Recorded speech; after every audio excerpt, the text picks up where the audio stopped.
So I'm going to talk to you about reading out loud to children.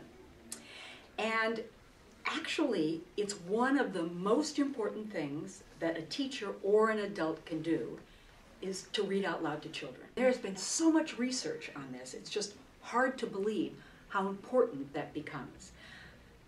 Children who've been read to on a regular basis are more likely to go to college, are more likely to be successful in their lives, are more likely to have better paying jobs. I mean, it's really an amazing phenomenon. And there's a couple of reasons why reading aloud to children is so important. One of them is that it improves your attention span.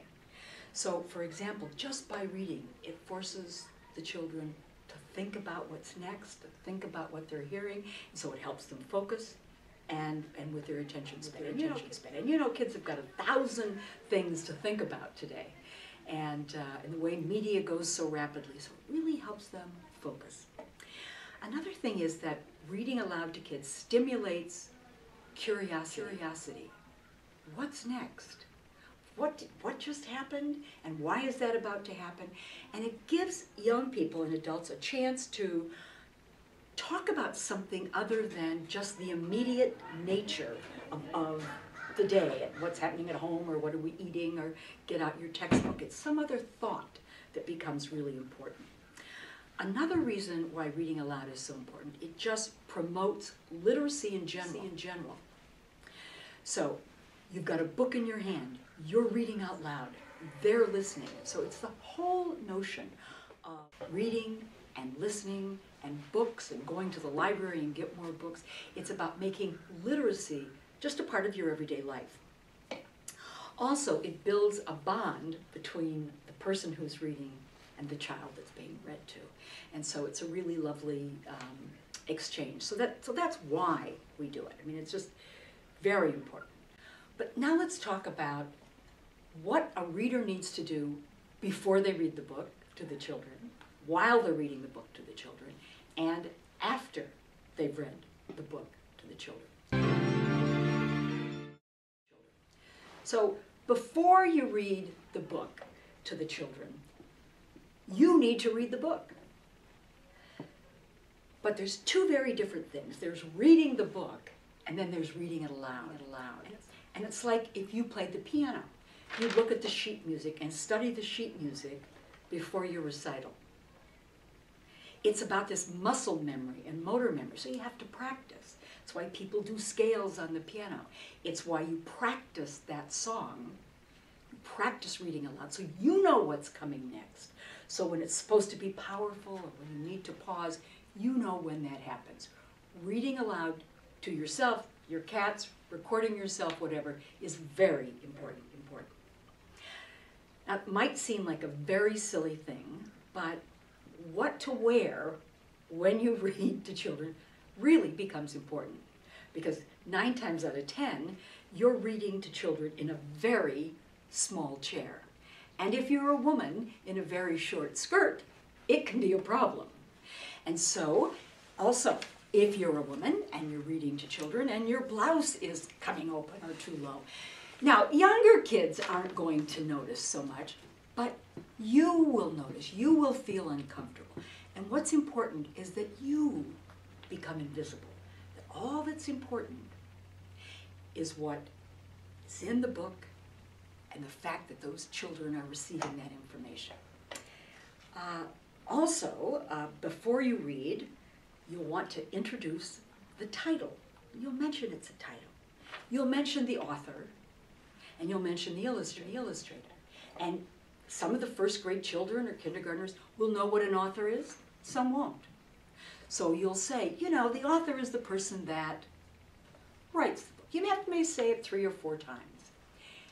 Then if you think that they're just learning this, you might say, okay, is the author the person that writes the book, or is it the person that publishes the book? They've never heard of publishing, so they're likely to guess it right. So you might give them 2 options where they get a choice, and they're going to guess the right answer. So you make it impossible for them to fail. So for example, if you are saying to them, is the author the person writes or illustrates the book? writes it or draws the picture, that may be hard, because that's the very question that they're asking themselves. So there's a variety of ways that you can get the correct answers. Then I always love to just show the cover. It also says we're about to start. So there's something very nice, and all that happens before you ever start reading. So let's talk about reading.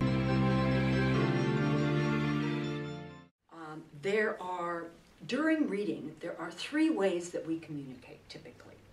We communicate with the words that we use, the words in the book.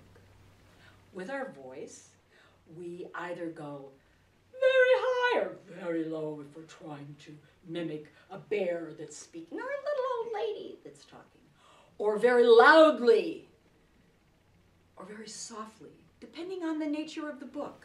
So this voice, whether we go high and low, soft and loud, use it to tell your story. Literacy is about storytelling. It's about growing human experiences. So use that voice.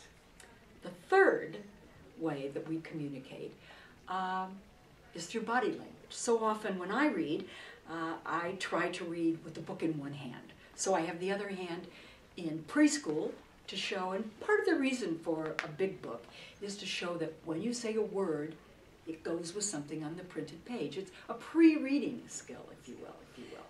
So, and sometimes you just have to put the book down and use all you've got.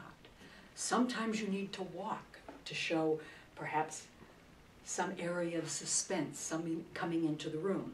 So just be aware of your whole body language as well. Eye contact. So if there are 10 people in the room, you need 3 visual pinpoints. One on your left, one in the center, and one on your right. And if you've got a big room, you need 9 points. You need one in the right on the back, and then the left, in the middle, so that when you're looking, you look here, you look there, and you need to vary. You're not like a machine looking at. You really need to make contact with these people. Some folks in the back are going to lose interest just because of the proximity that they're sitting. So you really do try to go to the back of the room to make sure they see you, and the front of the room so they feel included. So whether you have 3 spots, right, center, and left, or 9 spots or even 6 spots with a mediate-sized group, make sure you give them that eye contact. So when you're reading, there's something very important about the pause. And of course, about repeating. Repeating can be very important if it's something important that you really want to share. If it's the essence of what you're reading, don't hesitate to read it again. In some of the books it'll say, the purpose of this story is. Then read that again. Or if you know, having read the book several times, that they could miss this point if I don't repeat it. I'm just about to lose them. Then repeat it. Feel free. Sometimes if I'm reading a book and what's on this side of the page is a secret, you don't want them to know yet, you just cover it up, turn it back, or show them and focus them with your hand. So it's important that they see the pictures when there's something that's very hard to see, like a little flea on the picture. You point it out, or ask them to see it if you've got a small group. So again, showing the pictures is a key part of children's pictures books, so make sure you show those pictures. But I think the most important thing that a reader can do, let's say you walk into a room, you've got a short skirt, high heels, jewelry everywhere, your tie's too tight, you've never seen the book, you don't, whatever you come to the situation as, you are totally ill-prepared. The most important thing you can do is forget everything I've said and read. So, it's that easy, and it's important that every book you read better the next time.